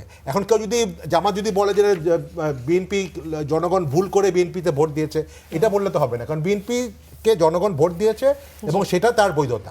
অতএব গণভোটে যে ভোট হয়েছে সংস্কারের, সেটা কিন্তু অলরেডি জনগণ দ্বারা ম্যান্ডেটেড। এই ক্ষেত্রে আসলে কোনো পিছিয়ে যাওয়ার কোনো রাস্তা তো নেই। এখন যদি আমরা বলি যে না এখানে কি জামাতের লোক না এনসিপির লোক, নাকি আওয়ামী লীগের লোক বিচার বিভাগে আছে, এই কথাটা আমার কাছে মনে হয় আসলে ধোপে টিকবে না। কারণ এটা বেসিক্যালি জনগণ এটার বৈধতা দিয়েছে এবং সেটা আসলে মানাটা নৈতিকভাবে এবং আইনগতভাবে দুভাবেই আসলে এটা আসলে আমার কাছে মনে হয়। আচ্ছা, ধন্যবাদ ফাহিম এই মাসুদ। জিনিসটা আমি ক্লিয়ার করি, প্রয়োজন আছে। গণভোটটা আসলো কোত্থেকে? জুলাই সনদ থেকে। জুলাই সনদের নির্যাসিত গণভোট, হ্যাঁ। তো জুলাই সনদকে তো আমি ডিজন করছি না।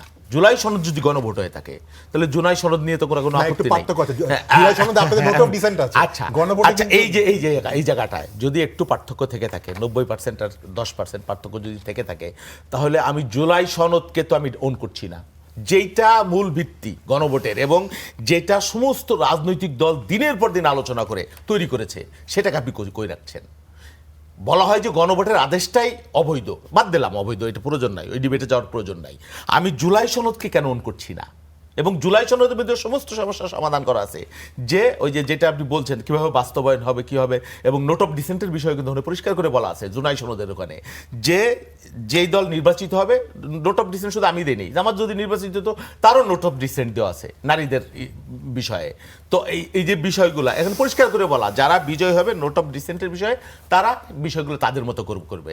তা আপনি গণভোটকে অন করছেন, আমি ডিজন করছি না, তা আপনি জুলাই সনদটাকে কেন অন করেন না, যেটা হলো গণভোটের ভিত্তি? না বাউল ভাই, একটা জিনিস বলি, জুলাই সনদ কিন্তু তৈরি করেছিলেন রাজনৈতিক দলগুলো মিলে, সমস্ত রাজনৈতিক দল, সমস্ত রাজনৈতিক দল, কিন্তু গণভোট কিন্তু তৈরি করেছি বলি বা এর বৈধতা দিয়েছি আমি একটা কথা বলি, বাবুল ভাই, গণভোট নিয়ে কন্ট্রোভার্সি আছে।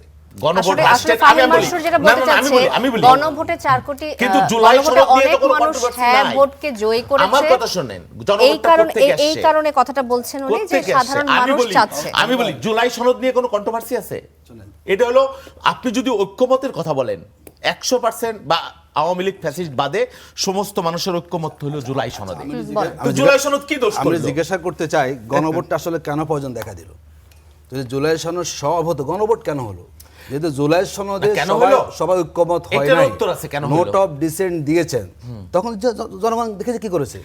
যেহেতু আমরা দলগুলো একমত হতে পারি নাই, আমাদের কিছু মেজর সংস্কার প্রয়োজন আছে, তখন জনগণ সম্মতি দিয়েছে। জনগণ যখন সম্মতি দেয়, তখন সেটার কোনো দল কি নোট অফ, এটা বিবেচ্য বিষয় না। গণভোট যখন 70% ভোট পেয়ে গেছে, যে আমরা একমত হতে পারিনি, জনগণ দেখে কি বলে? জনগণ লোক তো বলুন বাইরেটা বললেন না শহীদ ভাই, যে দেখুন কি জুলাই সনদ, এই যে 41 যারা আছে, সুপ্রিম কোর্ট সচিবালয় প্রতিষ্ঠা, দেখেন 31 দল একমত, বলুন ওরা মানবে না জুলাই সনদ? তো মানছেন আসলে? সত্যি বলে হাওয়া হয়ে গেছেন এখানে। আহা। কোথায় মান? আমি তো আসি না, মানে আপনার নিজের মতো কেন করবেন? যেই প্রক্রিয়ায় সংস্কার হয়েছে তা আপনি করবেন, আপনি কেন করবেন? আপনি এটা তো জনগণ তো আপনাকে সেটা দেয় নাই। দ্বিতীয়, ওনাদের এবারে যে নির্বাচনে দেখেন যে ইশতেহার আমার লেখা আছে এখানে 7 পৃষ্ঠাতে সাংবিধানিক সংস্কার স্পষ্ট করে লেখা আছে। দেখেন, সংবিধান সংস্কারের বিষয়ে বিগত 37 অক্টোবর 2025 তারিখে জুলাই জাতীয় সনদে যে আঙ্গিক ঐক্যমত স্বাক্ষরিত Good. হয়েছে সেই পরিষ্কার। আলোকে সেই মতে বাস্তবায়ন। Right. এখানে লেখা আছে সংবিধান সংস্কার বিষয়ে। Of course. এখন আপনারা এটা আসছেন- পরিষ্কার, আমি বলছি এটা। এখন আমি শেষ করি। এখন আপনারা আসছেন কি সংবিধান সংশোধন? দেখুন লেখা আছে বিএনপি সকল বিতর্কিত অগণতান্ত্রিক সাংবিধানিক সংশোধনীয় বিধানাবলী পর্যালোচনা ও পুনর্গঠনের প্রয়োজনীয় সাংবিধানিক সংস্কার করবে। এটা ইস্তারা আপনাদের। হ্যাঁ, আচ্ছা, অসুবিধা আসেন। তো নাই। আচ্ছা, এরপর দেখুন আছে কি এই 10 পৃষ্ঠাতে বিচার বিভাগ। বিচার বিভাগের স্বাধীনতা নিশ্চিতকরণ হবে বাংলাদেশের সংবিধান ও মাজদার হোসেন মামলা আচ্ছা, রায়ের আলোকে। আমি আসছি, আমাদের আলোচনাটা বিচারপতি- এইদিকে লম্বা না, হচ্ছে, আমরা অন্য একটা আমি বিষয়ে ছিলাম। মানে ওনারা যে বলেন ইতিমধ্যে ওনারা বহু বর্ডার ক্রস করে ফেলেছেন জুলাই জি, সনদে বাদ জি। দিয়ে। এখন আবার নতুন করে অক্ষর জি, অক্ষরে শহীদুল ইসলাম সুপ্রিম কোর্ট বাবুল, সচিবালয়ে কিছুই নাই। সাধারণ শুধু মানুষ অক্ষর বলার সুযোগ নেই। গণভোটে যে হ্যাঁ ভোটকে জয়ী করে যে ম্যান্ডেট দিয়েছে সরকারকে, আচ্ছা, তারা বাস্তবায়ন আমি একটা কথা করছে বলি। কেন? জুলাই সনদের সাথে গণভোটের পার্থক্য কতটুকু? আপার হাউজে প্রতিনিধিত্বের ভিত্তিতে হবে সংসদের, নাকি আসনের ভিত্তিতে না না না না নাকি জনগণের ভোটের ভিত্তিতে হবে, ভোটের টোটাল ভিত্তিতে। ভোটের ভিত্তিতে? এই তো জি। এখন ওনাদেরকে জিজ্ঞেস করেন তো ওনারা আপার হাউজই চাই কিনা। এই আপনি যে ডিম আগে না মুরগি আগে, এই ডিবেটের তো কোনো প্রয়োজন নাই। আচ্ছা। আমি তো এটা নিয়ে তাদের কোনো তৎপরতাই দেখি না যে ওই জায়গায় তারা আছে কিনা। বলে? হ্যাঁ, আমি বলি জামাত ইসলাম, আমরা পুরো বিরোধী দল, সংস্কারটাই চাই। বিরোধী দল। আমরা পুরো আমার কথা শোনেন, সংস্কারটাই আমার চাই। কথা শোনেন, হয়তো তারা চায়, কতটুকু চায় আমি জানি না। হ্যাঁ, পুরোটাই এবং চায়। এবং এবং এবং প্রপোর্শনের ভিত্তিতে চায় না আসনের ভিত্তিতে চায়, সেটাও কিন্তু পরিষ্কার না এখনকার প্রেক্ষাপট। আমি বলতেছি এইটা যদি আপনি বাদ দেন, এটা বাংলাদেশের গণতন্ত্রের মহামারী লেগে যাবে না। এই অংশটুকু বাদ দিলে জুলাই সনদ আর গণভোটের পার্থক্য তো এইটুকুই, এর ভিতরে এবারে তো কোনো পার্থক্য নাই। আরো কয়েকটা আছে না, আপনার, কি আছে? ওই যে মানে ভুল হচ্ছে ACC, আপনার। মানে দুর্নীতি দমন কমিশন, হ্যাঁ। তারপর না, না, না, ইলেকশন এগুলো কমিশন। settle, এগুলো সেটেল। না, না। কিভাবে এইগুলো আমি বলি দুর্নীতি প্রথম দমন এক নম্বর ক, মানে ইলেকশন চারটার মধ্যে কমিশন ক। কিভাবে গঠিত হবে, this is settle. Caretaker government কিভাবে গঠিত হবে, দ্যাট ইজ সেটেল। এগুলো নিয়ে কোনো কন্ট্রোভার্সি নাই। না, এটা এখন দুদক settle কিভাবে না কিন্তু। কমিশন হবে গঠিত হবে, এগুলো সেটেল। এগুলো নিয়ে আচ্ছা। কোনো কন্ট্রোভার্সি নাই, তো settle already up- settle. settle up- আপনার- মেইন আপনার প্রবলেম পাচ্ছেন হলো না ভাই। প্রপোর্শনেট নিয়ে, আপার হাউস নিয়ে যেটা বেঁধেছিল। আপনার অনুমোদন করা নেই তো ভাই? হ্যাঁ, যদি কোনো আর- অনুমোদন হয়েছে আর- আর ওই যে আমি তো বিচার বিভাগের বিষয় যেটা আমি বলেছি, সেটা বলেছি যে বিচার বিভাগের বিষয়টা আমি পরিষ্কার করে বললাম, এটা হবে না, নট দ্যাট, এটা বলা হয় না। হ্যাঁ, আপনি পরিষ্কার করেছেন যে বিরোধী দলের সাথে আপনাদের সেই জন্য পার্থক্যটা এই খুবই 3.5 কম। মাসে আপনি 5 বছরের কিন্তু সরকারের মূল্যায়ন করে আমার ফেললে হবে কথাটা না। হচ্ছে নাগরিক সমাজের মুশকিলটা চাওয়াটা তো হচ্ছে সেটা শোনেন, না বিচার বিভাগকে নিয়ে। ওনাদের- আপনি বারবার বলছেন বিরোধী দলের সাথে মতের খুব বেশি পার্থক্য নেই, কিন্তু নাগরিক সমাজ তো না, আমরাও বলছে চাই ভিন্ন বিচার কথা। বিভাগ ওনাদের যে আইন মন্ত্রীর সময় হয়েছে, দেখুন কি মানে মানে ফ্যান্টাস্টিক, যে আইনমন্ত্রী ছিলেন এখন ওনার আইনমন্ত্রী, ওনার সময় যেটা হয়েছে একই ব্যক্তি, কিভাবে অদ্ভুত কাণ্ড। উনি যখন ছিলেন ইন্টারিম গভর্নমেন্টে, মানে তিনি অ্যাটর্নি জেনারেল, তখন তিনি করেছেন সচিবালয়টা, আবার তিনি আইনমন্ত্রী বাদিয়ে দিয়েছেন। আচ্ছা, আরেকটা একই জিনিস আমি ব্যক্তির বলি। রঙ শরীরে কত রূপ। আরেকটা আমি মানে বলি, এখন দলীয় স্বার্থ এখনো আর পর্যন্ত তখন ছিল কি স্বার্থ সুপ্রিম সেখানে। কোর্টের হাইকোর্টের বিচারপতিদের বদলি বা জেলা জজদের বদলি পদোন্নতি এগুলো কিন্তু হাইকোর্ট ডিভিশনের হাতে এখনো পর্যন্ত। শুধুমাত্র আইন মন্ত্রণালয় শুধু সুপারিশ পাঠাইতে পারে একটা, সেটা বাস্তবায়ন করা না করার এখতিয়ার না, এগুলো পুরোটাই দলীয় ভাই, সুপ্রিম কোর্টের পুরোটাই দলীয়। টোটালটা এখন পর্যন্ত। এবং এই বিষয়ে বিরোধী দল, আমি তো শুনি নেই বিরোধী দলের নেতারা, আমি তো বললাম যে বিরোধী দলও আশঙ্কা প্রকাশ করছে যে বিগত রিজিমে যেভাবে বিচার এই বিষয়ে এটা কে কথা বলছে বলাও, ভাই? এই বিষয়ে কথা বলাও সেনসিটিভ বক্তব্য বিষয়। কে দিয়েছে? আপনি যেহেতু বক্তব্য সংসদে কে ছিলেন। দিয়েছে? নাজিব আপনার এটা আমার কাছে clear না, আমার নাজিব কাছে সাহেব clear না। নাজিব বক্তৃতা সাহেব দিয়েছে, বক্তব্য আমি clear শুনেছি, না। রেকর্ড আছে, আপনি বললে তো আর হবে না, আমি শুনেছি। সংস্কারের বাইরে গিয়ে বলেছে বক্তব্য তারা। রাখার সুযোগ নাই কোনো আচ্ছা, জামাতের আপনি কোনো নেই। বলেন যদি বিগত আমলের হাইকোর্টের বিচারপতি ইচ্ছা করলে তো আপনি বের করে দিতে পারবেন না। আপনি পারবেন? বিগত রেজিমের যে হারে যেভাবে নিয়োগ হয়েছিল, যেভাবে তাদের হাতে আপনি শিয়ালের হাতে যদি মুরগি বর্গা দিয়ে দেন, এই বিষয়গুলো নিয়ে কথা এখানে বলাও বোধহয় আমার ঠিক না। যে প্রসঙ্গে কথা বলছিলাম হ্যাঁ। জামাতপন্থী আইন কর্মকর্তাদের পদত্যাগ, ওই আচ্ছা, বিষয়টা এই ফিরে আসতে বিষয়টা চাই clear যে করি। রাজনৈতিক এই বিষয়টা চানবাজি ক্লিয়ার বলে করি। মনে করেন। আমার ভাইকে খুব ধন্যবাদ দেব, আন্তরিক ধন্যবাদ। ওনারা কাউকে স্বীকার করে না জামাত। ওইখানে কেন জামাতের লোক হবে? এই যে 18 জন যে পদত্যাগ করলো, কি কারণে হইতে হবে? এটা তো রাষ্ট্রীয় সরকারি প্রতিষ্ঠান। শহীদ ভাই, কেয়ারটেকারের আমলে শহীদ ভাই, সব বিএনপি নাকি? শহীদ ভাই, এই যে শহীদ ভাই, গুপ্ত আমরা বলি পরিচয় লোক না, আজকে প্রথম স্বীকার করলো DAG যে আমাদের 18 জন জামাত আচ্ছা, শিবিরের আছে। DAG সংখ্যা- যখন পদত্যাগ করে তখন বের হয়। ডিএজি সংখ্যা 103, ধরেন জামাত, বাকিরা কার বলেন তো? বাকিরা আপনাদের না? বলেন আপনি। যে 103 ডিএজির ভিতরে মাত্র 7 জন আমি অস্বীকার বাকি করছি টাকা না, আমি অস্বীকার তাহলে করছি না। আপনি বলেন, আমি আমার এরপরে দলের লোক তো আছে, আমি তো বলছি। এজি 229 জামাতের ছিল যে 11 জন, তার মানে ভাই, সব তো আপনাদের আসলে আপনারা যে জান্নাতি দল, ঠিক আছে। আপনারা তো কোনো দলীয়করণ করেন না, কেয়ারটেকারের আমলে, অন্তর্বর্তী নিরপেক্ষ সরকারের আমলে শহীদ এতটি ভাই, দিয়ে রাখছেন। বোঝা গেছে আপনি তখন আর সরকারে গেলে কি দিতেন? আপনি এখন লজিক আর নাই, সরকারে গেলে কি দিতেন? আপনারা যখন লজিকে হেরে যান আপনি তখন অন্য নিয়ে অন্তর্বর্তী আসেন। সরকারের আমলে এতটি নিয়োগ দিয়ে রাখছে। বিএনপির আইন সরকারে বিষয়ক গেলে ওটা কি বিএনপির করতে- আইন এসব তো বিষয়ক আপনাদের- সম্পাদক আপনাদের এম বদরুদ্দোজা দাবি আমি সহজ করে করেছেন। দিই। জি, ওনাদের যারা আইনজীবী নেতা হ্যাঁ। বহু টাকা ইনকাম করেছে হলো আমি জানি যেগুলো, এই যে গয়রহ কথা, আমি এজ এ লয় আমি জানি গয়রহ কথাবার্তা। এই ধরনের ডিএজি এজি নিয়োগদানে বহু লোক বেনিফিশিয়ারি হয়েছে। এগুলো কারা নিয়োগ দিচ্ছে বলুন তো? এই যে 103 জন হয়েছে ডিএজি, এখন 7 জন পদত্যাগ করে, বাকি সব তো বিএনপির। 229 জন এজি, মাত্র 11 জন, বাকি সব তো বিএনপির। তা আপনি দেশটা তো পুরো আগে সবে আপনাদের নিয়ন্ত্রণে চলে গিয়েছিল। আসছে এই কথা। সেখানে আমাদের সামান্য কয়জন তারা রিজাইন করতেই পারে। আমাদের একজনও ছিল না অন্তর্বর্তী সরকারের আমলে। সবই আপনাদের, এই সবই আপনাদের নিয়োগ সব করা। জামাত। না, আচ্ছা, সব তো পরদা করে বিএনপির সব- আইন বিষয়ক সম্পাদক এম বদরুদ্দোজা বাদল দাবি করেছেন যে এই কর্মকর্তারা বিগত 4 মাস ধরে সরকারের পক্ষে কাজ করেছেন নাকি বিপক্ষে স্যাবোটাজ করেছেন তা খতিয়ে দেখা দরকার। সেই কথাই তো বলছি। এখন আমার কথা হচ্ছে দেখেন, যে sabotage এই যে করবেন, দেখেন। বারবার আপনারা তাদেরকে ইঙ্গিত করার চেষ্টা করছেন স্ট্যান্ডবাজির কারণটা কি আসলে? স্ট্যান্ডবাজি কেন বলছেন? তাদের নিজস্ব তো মতামত থাকতে পারে আলাদা আলাদা করে। এই যে তারা- পদত্যাগ, হ্যাঁ, কি কারণে করেছে ওনারা বলতে পারে, আমি জানি না ওনারা কি কারণে পদত্যাগ করেছে, এটা তারা এর ব্যাখ্যাটা তারা দিতে পারবে তাদের ব্যাখ্যা দলের লোক। সবাই আর দিয়েছেন না। বাদল সাহেব যেটা বলেছেন যুক্তি সহিত আমিও বললাম, আগেও বললাম, আমি সরকার চালাবো, সরকারের লোক আমি জামাতে ইসলামের দিয়ে রাখবো, তারা তো স্যাবোটাজি করবে। তারা আমির তো কইছে তার সময় দেওয়া যাবে না, এক্ষুনি নামাই ফেলতে হবে বলতেছে। তো তা তো বলবোই তাদের আমরা। হাসিনা এরিয়া কি বাসা, তা তো বলবোই একদিনের আমরা। জন্য শান্তিতে থাকতে দিব না বলেছে তো। এখন 3.5 মাসের সরকারকে আপনি নামাই যদি- ফেলবেন, আপনি- সময় দিবেন আপনি না। যদি অভ্যুত্থানকে ধারণ না করেন, আমি বলবো না কিছু আমরা। জি। আমার কাছে মনে হয় কি কেন জানি রাজনৈতিক দলগুলো মনে করে বাংলাদেশের সব মানুষই আসলে আইদার মানে বিএনপি করে, না হলে আওয়ামী লীগ করে, না হলে জামাত করে। বাংলাদেশে তো আসলে রাজনৈতিক দলের সাথে সরাসরি সম্পর্কিত ম্যাক্সিমাম হয়তো 10% লোক, বাকি 90% লোক তো আসলে মানে হয়তো তার কোনো সমর্থন থাকতে পারে, কিন্তু এদের তো বেশিরভাগই আসলে নিরপেক্ষ লোক। তা আমরা কি বিভিন্ন আইন মন্ত্রণালয় বলি বা পুলিশ বলি, ইউনিভার্সিটি ভিসি বলি, এখানে কি আসলে নিরপেক্ষ লোক বাংলাদেশে নাই? মানে আমার কাছে মনে হয় যে অবশ্যই আছে। মানে আমরা কিন্তু অত্যন্ত আশান্বিত যখন মাননীয় প্রধানমন্ত্রী যখন একটা ঢাকা ইউনিভার্সিটির প্রোগ্রামে বলেছিলেন যে বাংলাদেশের যে ইউনিভার্সিটিগুলো র্যাঙ্কিং যে এত নিচে নেমে গেছে গ্লোবালি, এর সবচেয়ে বড় কারণ হচ্ছে মানে দলীয় নিয়োগ এই শিক্ষকের ক্ষেত্রে। এবং উনি কিন্তু বলেছিলেন যে এখন থেকে সকল নিয়োগ কিন্তু আলটিমেটলি মেরিটোক্রেসি দিয়ে হবে। দেখেন আমরা কিন্তু মানে ভেরি ইন্টারেস্টিংলি 2 ধরনের নিয়োগ দেখেছি। আমি একটা উদাহরণ দিই, বাংলাদেশ ব্যাংকের গভর্নর নিয়োগ, আর রিসেন্টলি হলো সিকিউরিটি অ্যান্ড এক্সচেঞ্জ কমিশনের চেয়ারম্যান নিয়োগ।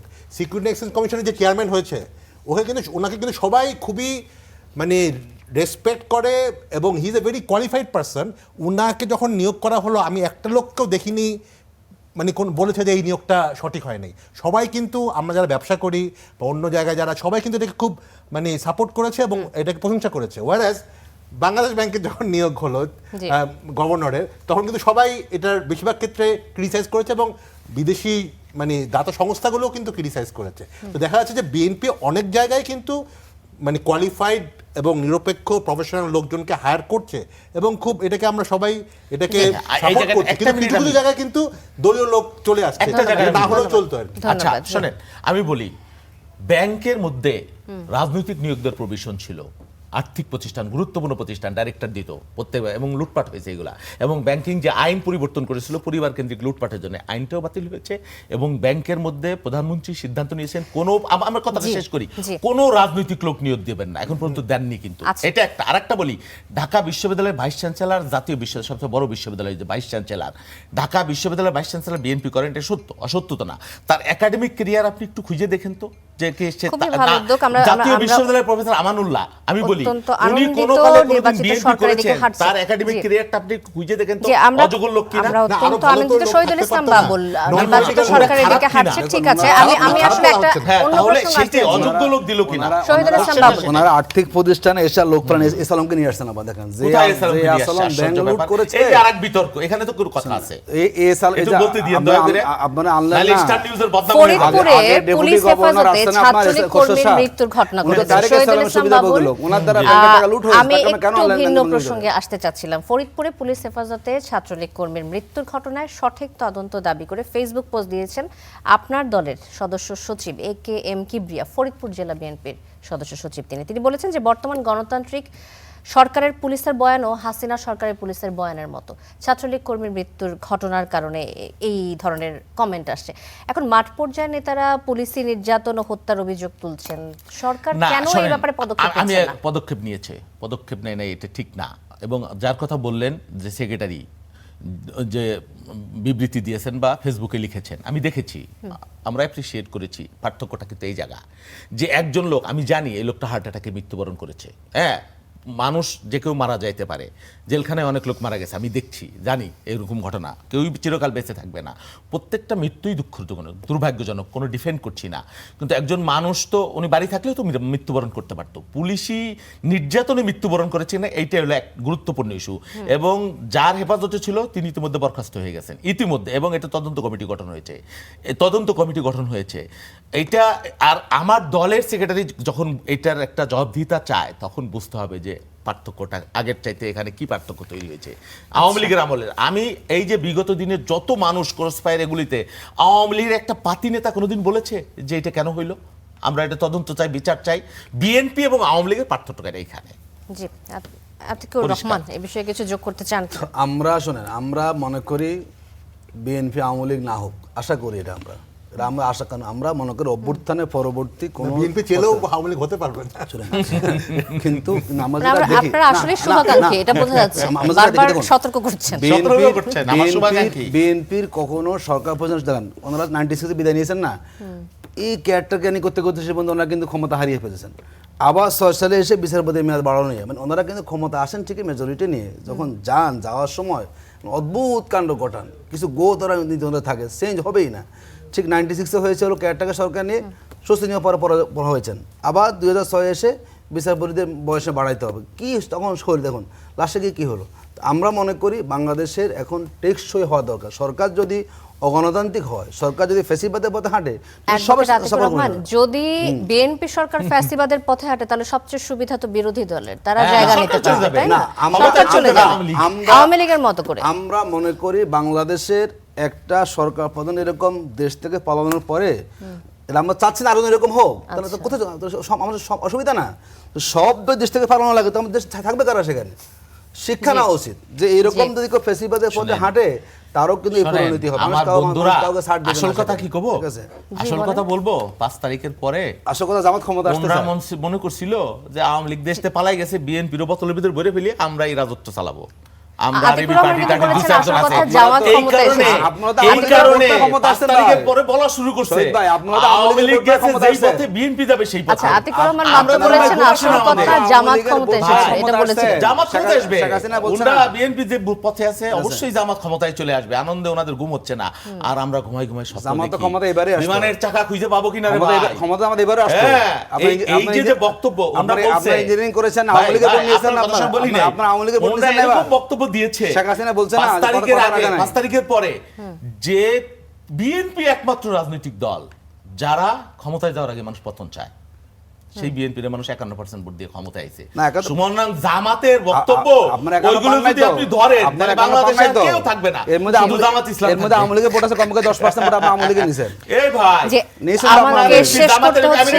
এই পরিষ্কার একটা কথা বলি, আপনার আওয়ামী লীগের সাথে গোপন আতাত করে একেবারে শেষ পর্যায়ে রয়েছে, একদম শেষ পর্যায়ে রয়েছে। আপনারা একটা জিনিস দিয়ে দেই, জামাতের উত্থান ঠেকানোর জন্য এস্টাবলিশমেন্ট কালকে জামাত ইসলামী এবং আমরা বলি লন্ডনে, এক আসলে বলে যে জামাতের ভোট না পেলে আমি কেমনে আপনাদের লন্ডনে আওয়ামী লীগকে ধন্যবাদ আমাকে ভোট দিয়েছে। উনি তো ভোট করে নাই, আচ্ছা একদমই শেষ পর্যায়ে রয়েছে। নাগরিক সমাজের মন্তব্যটা শুনে আমি শেষ করতে চাই। ফাহিম মাশরুর, জি আমরা শেষ করতে হচ্ছে। ফাহিম মাশরুর, আপনার কাছ থেকে এই দ্বন্দ্ব থামাতে যদি কিছু বলতে চান। ফাহিম মাশরুর বলেন, দুই দলকে আমরা এদের জন্য জাহান্নাম অপেক্ষা করতেছি। এই যে বলছেন না কেন, এটা আমাদের সমস্যা। অসত্যবাদী যুক্তি একদম দল আমাকে তারা। শেষ করতে হবে। যুক্তিতে না পারে। আমির হামজার দল আমির হামজা ভণ্ড, এমপি না, আমির হামজা- মুনাফেকের দল। আমির হামজা এমপি না, আচ্ছা এমপি না, আমার কাছে মনে হয় যে উনি আপনার কলিগ না, তো আপনি না বন্ড। শেষ করতে হচ্ছে আমাকে, আমার আপনি বলো তাহলে। একদমই সময় নেই, মুনাফেক, একই একদমই বাড়িতে সময় নেই, আমাকে বসে- শেষ করতে মুনাফেক, হবে। মিথ্যা বলে, নারীদের নিয়ে স্লেট শেমিং করে, উ- আওয়ামী লীগ করতো। উনি কয়েক লাখ ভোট পেতে সেখানে। সেই তো আওয়ামী লীগ করতো। হ্যাঁ, কে আওয়ামী লীগ করতো? আপনার বড় লোক আমি আওয়ামী লীগ অত্যন্ত করতো। দুঃখিত, আপনার আমাকে বড় লোক শেষ আওয়ামী করতে লীগ হচ্ছে। করেছে। শহীদুল ইসলাম যার- বাবুল, যার- যার ফাহিম আওয়ামী লীগ মাশরুর, করতে পারে নাই। অ্যাডভোকেট আতিকুর রহমান, আপনাদের তিনজনকে অসংখ্য ধন্যবাদ করা আলাপে আসার জন্য। দর্শক, শেষ করছি করা আলাপ। অনেক ধন্যবাদ সাথে থাকার জন্য।